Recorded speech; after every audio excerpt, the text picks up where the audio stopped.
Magse-celebrate po tayo ng ating second anniversary this March. Nako, grabe, abangan niyo po. Dahil bigatin po ang maglalaro sa ating week-long anniversary special. At samantala ngayon, kasama natin ang ating magigiting, magigiliw at magagaling na studio audience. Speaking of Starstruck, yun yung ating episode ngayon. May kinalaman doon yung ating katanungan ngayong araw. Ito na yung tanong, ha? Bukod sa artista, kanino ka na sa Starstruck? Oh. Okay, ikaw muna. Ang pangalan mo, pate? Riza po. Riza. Taga saan ka, Riza? Taga Pasay po. So, bukod sa artista, kanino ka na sa Starstruck? Sa pulis po sa kanto namin. Uy! Galing, ha? Hindi, pero napaka-specific, ha? Pulis sa kanto. Bakit pulis sa kanto? Kasi Kuya Dong, gwapo. Nahuli niya agad yung puso ko. Ayun naman pala. Sino pa? Ano? Ako na sa Starstruck ako sa'yo. Ha?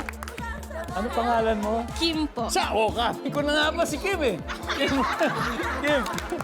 Kim. Oh, sige, bukod sa artista, kanino ka na sa Starstruck? Sa nagtitinda po ng yelo sa kanto.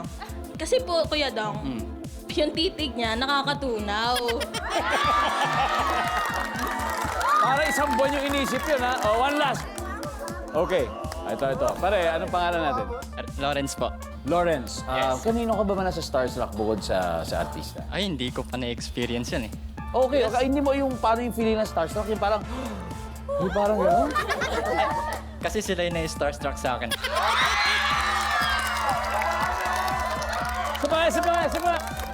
Sabay! Dapat ganun. Alam, lupit na itong bata nyo. Anyway, game na tayo ulit. Alam nyo, kung kaka-tune in nyo lang, ang naglalaro po ngayon ay ang Starstruck. Okay, sa ngayon po, leading ang Starstruck 3. Meron na silang 149 points. Habang Starstruck 4, habol tayo. Ito, maglalaro na. Sina Jeric and Prince. Guys, let's play round 3.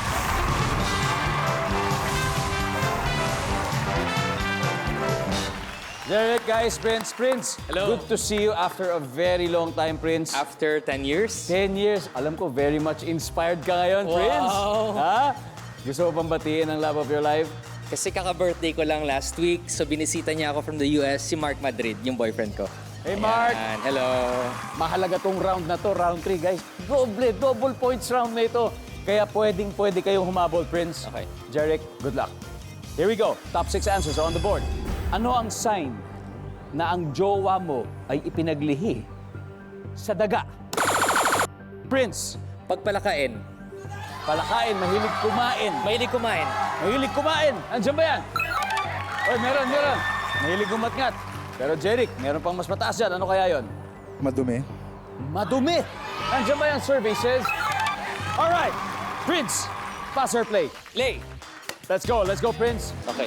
Ito na ang pagkakataon ninyo. Hanep, ito, first time. Randolph, Yan na. nakakasama ko sa isang commercial. Matagal na. Randolph, again, good to see you. Good to see you. Kamusta ngayon? Pleasure. What are your passions right now? Mahilig ako magmotor, mahilig ako sa magdasal, mag-swimming, magdasal. Wow, Siyempre, kailangan lahat yun. God first, di ba? Ayos lahat yun. Oo. Alright, Randolph, here's your Love you. question. Ano ang sign na ang jowa mo ay ipinaglihi sa daga? Mahaba ang ngipin sa harapan. Yung dalawa. Yan! Alam ni Randolph. Services. Boom! Oh, wow! Top answer. Congrats, wow! Martin. Bago ko tanungin yan, gusto ko lang sabihin, alam niyo, isa talaga sa pinaka-paborito kong horror comedy films of all time ay ang Zombadings. Salamat. Kaya Martin, Salamat. sobrang happy ko na nandito ka ngayon sa Family Feud. Mart, ngayon, sign na ang jowa mo ay ipinaglihi sa daga. Martin, ano kaya ito? Tingin ko malakas yung pandinig. Uy, kasi di ba yung daga usually kahit walang makita talagang malakas yung pandinig. Nakakarinig sila. Oh, talaga, grabe, very specific. We'll see kung nandyan yan, Martin. Services. Wala. Diyan. Nako. Ang ating kababol, nako ngayon ay 6 years ka nang married. 6 years ka na married and you have 2 kids. Yes. And right now, you are a life coach. Life coach. What specifically ang tinuturo mo as a life coach? In general ba siya or may parang specific industry siya? So may mga coaches ako na hawak under me sa churches. So Sa ako church. yung nag-mentor sa kanila. Pastor, Yes. pero sa ngayon, since hindi pa nakakatapos ng Bible school, so nandun ako as life coach na kasama ng wife ko. Oh, wow. Galing. Jan, sagutin mo lang ito at one step closer na kayo dahil 3 na lang hinahanap natin. Ano ang sign na ang jowa mo ipinaglihi sa daga, Jan? Nako, mahilig sa cheese. Mahilig sa cheese? Yan ang inaantay natin. Mahilig sa keso. Yes, sir. 2 more to go, Prince. Kayang-kaya natin to. Ano ang sign na ang jowa mo ay ipinaglihi sa daga? Pag mahilig tumakbo. Or Or aligaga. Kasi mahilig siyang mabilis tumakbo. Oh, aligaga. Survey says... Uy, wala. Okay, guys, pwede na kayo mag-usap. Let's go, Randolph. Malaki ang tenga. Malaki ang tenga. Nandiyan bang malaki ang tenga? Yun! Galing. Ang galing. Wow. Martin, 1 more to go bago sila mag-steal. Isa na lang. Kung makuha mo to sa inyo na tong round na to at definitely lamang na kayo, lamang na ang Starstruck Season 4. Ano ang sign na ang jowa mo ay ipinaglihi sa daga, Martin? Sa tingin ko, iba mataba rin yan eh. Matataba yung daga eh. Matataba yung daga, mga nasa estero. Survey says...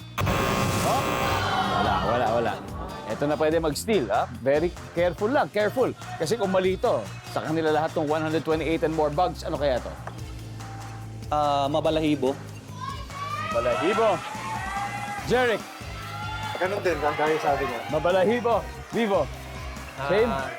Same?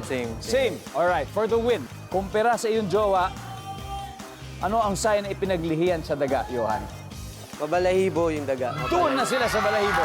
Tingnan natin kung tama to sa kanila lahat at lalamang, sobrang lalaki yung lamang ng maraming buhok. Malalaman natin sa pagbabalik ng Family Feud.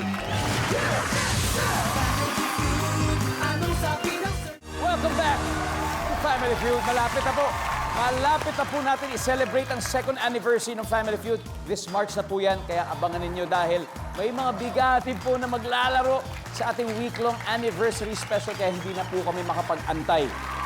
Samantala, mag-shoutout muna po tayo sa mga kababayan nating abroad na nanonood sa ating worldwide live stream. Hello po sa inyo dyan sa Honolulu, Hawaii. Greetings sa mga taga Bangkok, Thailand. Hello to you. Brescia, Italy. Hello. Sa mga taga Jeddah, Saudi Arabia. Magandang araw o gabi. At syempre, sa ating mga kababayan dyan sa Singapore. Hello to you guys.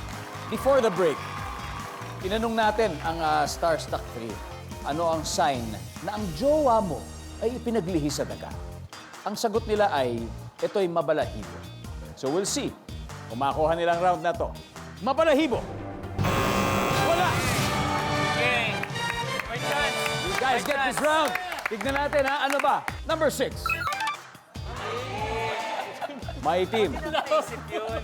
Iba yung sa mabalahibo kasi may balahibong gray.